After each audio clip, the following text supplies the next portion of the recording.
Oi pessoal, vamos dar continuidade aos nossos estudos de gramática, hoje com o capítulo 13, aula 1. Como o conteúdo é extenso, eu tive que dividir em alguns momentos, certo? Então vamos lá. Nós vamos estudar sobre verbos, classificação em número e pessoa, modos e tempos. Primeiro vamos ver aí o conceito de verbo.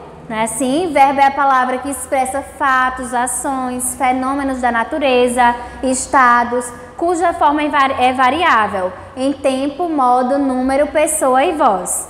Os verbos vinculam-se sintaticamente aos sujeitos a que se referem, concordando com eles em pessoa e número e flexionando em tempo e modo. Os verbos podem ser classificados em verbos regulares, que são aqueles cujo radical se mantém inalterado em suas flexões de tempo, modo, número e pessoa, ou suas desinências permanecem iguais às do modelo de conjugação. Vocês vão identificar o radical de um verbo subtraindo-lhe as terminações AR, ER, OR e IR.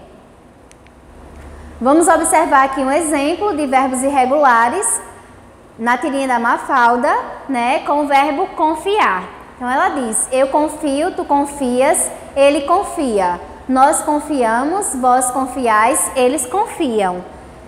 Que bando de ingênuos, não é? Observem que o verbo confiar na tirinha não teve alteração de seu radical, que é o radical confi, certo? Então não sofreu alteração nas pessoas e nos números do presente do indicativo. Caso se mudem tempos e modos, ele também permanecerá inalterado, por isso é um verbo regular. Isso acontece com outros verbos também. Observem, no pretérito perfeito do indicativo, confiei, confiaste, confiou. No pretérito imperfeito, confiava, confiavas e confiávamos. No futuro do presente, confiaremos e confiarão. No futuro do pretérito, confiarias, confiarei, confiarias. E no presente do subjuntivo, confie e confies. Observem que o radical não sofreu alteração.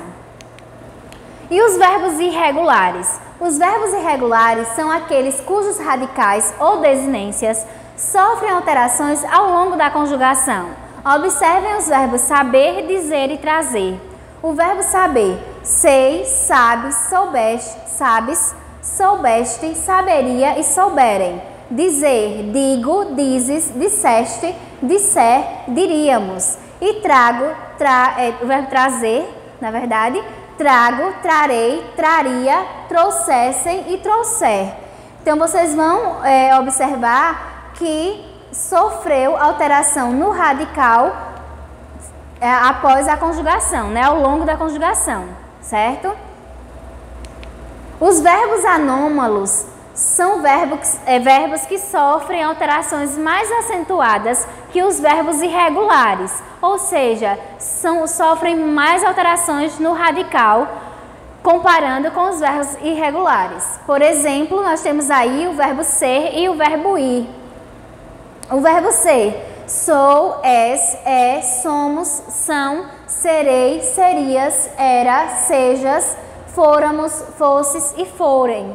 Observem quantas alterações o verbo ser sofreu ao longo da conjugação. E o verbo ir: vou, vais, fui, fomos, irei, iria, vá, vão, fossem, formos e íamos. São muitas alterações, por isso é um verbo anômalo.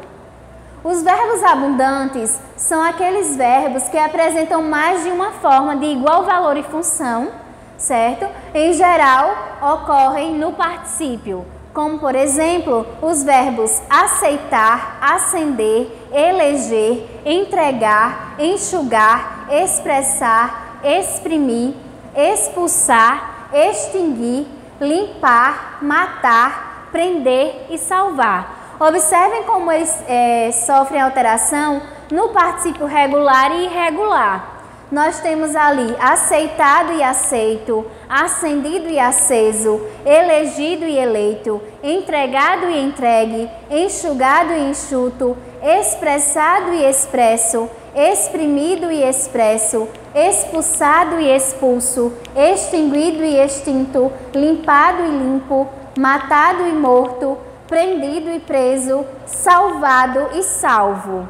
Observem aí a abundância de formas para o mesmo verbo. O particípio regular com a terminação ADO ou IDO é empregado normalmente quando o verbo está na voz ativa e está também auxiliado pelo verbo ter ou haver. Já o particípio irregular vai ocorrer, com as terminações fora do padrão quando o verbo estiver na voz passiva e o auxiliar for o verbo ser ou estar. Como, por exemplo, ele tinha pagado os impostos. Eu tenho aí um verbo na voz ativa, uma oração na voz ativa. O verbo aí está no particípio regular, terminado em ADO, pagado, seguido aí do verbo auxiliar ter. E na voz passiva, eu tenho ali, os impostos foram pagos.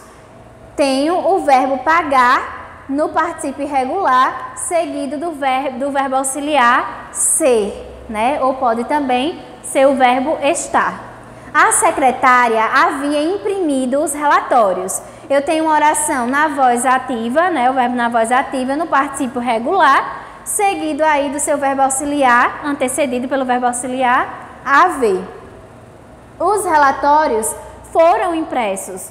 Também nós temos uma oração na voz passiva com o verbo no particípio irregular, antecedido pelo auxiliar ser. Verbos defectivos são os verbos que não apresentam algumas formas em sua conjugação, como o verbo abolir, colorir, demolir, falir, precaver, reaver, entre outros. Para a expressão das formas que lhes faltam, convém recorrer a locuções verbais, verbos equivalentes ou verbos sinônimos, como por exemplo, vou abolir o uso daquele tipo de tinta e assim tentar prevenir alguns malefícios para a saúde. Observem que o verbo abolir, que é um verbo defectivo, está aí no infinitivo e para poder trazer aí o sentido, para ser conjugado na primeira pessoa do discurso, na verdade, foi utilizado o verbo ir, uma locução aí, a construção aí de uma locução verbal. Então, eu vou abolir o uso daquele tipo de tinta. Observem que na primeira pessoa do discurso nós não conseguimos conjugar o verbo abolir, por isso ele é um verbo defectivo, ok? Vamos agora observar a flexão verbal. Os verbos variam em pessoa, número, tempo, modo e voz. Em pessoa, eles variam em primeira, segunda e terceira pessoas, em número singular e plural, em tempo presente, pretérito e futuro, em modo indicativo, subjuntivo e imperativo e em voz ativa, passiva e reflexiva. Observe aqui a flexão de pessoa e número. Primeira pessoa do singular é eu, a pessoa que fala. A segunda pessoa do singular é tu ou você, a pessoa com quem se fala. A terceira pessoa do singular é ele ou ela, a pessoa de quem se fala. A primeira pessoa do plural é nós, que são as pessoas que falam no discurso. A segunda pessoa do plural é vós ou vocês, que são as pessoas com quem se fala. E a terceira pessoa do plural é eles ou elas, que são as pessoas de quem se fala.